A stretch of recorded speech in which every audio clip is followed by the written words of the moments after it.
Good morning and welcome to the Unitarian Universalist Church of St. Petersburg, Florida. I'm Ben Atherton Zeman and I am the new minister here. During the pandemic, our services have been on YouTube Live, but in recent weeks, we also had an in-person component with folks gathering in our sanctuary to watch together on a television and greet one another in person. I got to be there last Sunday and I met many of you. The experience filled my heart, but sadly, with the COVID numbers rising, we made the decision to stop that in-person component for now.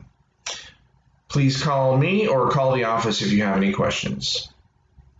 I want to give a special welcome for those of us new to our church community.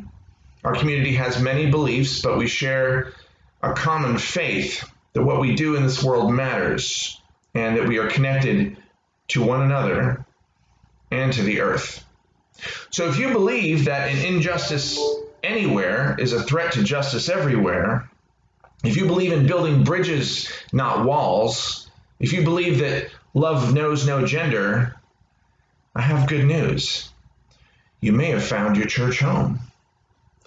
I'm still getting settled into my new home here in St. Petersburg, and like most of you, have been hit hard by the recent heat. I've been running from my air-conditioned car to my air-conditioned home here on Fifth Avenue, or running from my air-conditioned car to my somewhat air-conditioned office at the church. I'm from New England, and maybe you've heard the expression we use, bone-jarring cold. For me, this was bone-jarring heat. It felt like I was on another planet, like David Bowman in 2001, A Space Odyssey, jetting between my small spacecraft into my larger spacecraft, rushing to close the door before the atmosphere could damage me. Yet every day, I pass people who do not have an air-conditioned car, an air-conditioned home, or a home at all. I got to meet many of my homeless neighbors last Friday for our weekly picnic. People like Mary, Henry, and Big Ed do not have a home to go to. I'm so grateful that we as a church community are doing even the smallest thing to help them. And I'm even more grateful that our church community and our denomination are working to change the systems of injustice that cause so much wealth to be concentrated in the hands of so few.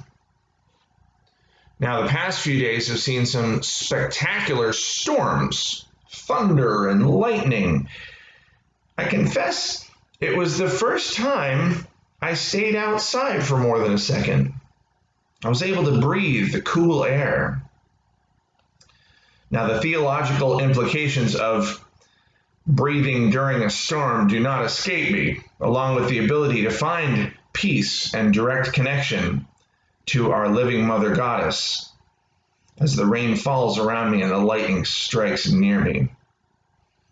And as the storm named Fred makes its way towards us, I hold you all as I hold Mary, Henry, and Big Ed in my heart. Now, I'm so excited for today's worship service, Walking in Balance with the Earth. The worship service is being led by our own Reverend Aaliyah Cannon, along with John Arterton, James Mack, Janae Johnson, and others. If you can stay afterwards and join us in our virtual Zoom coffee hour, that would be wonderful. But even if you can't, I thank you for coming to worship with us today.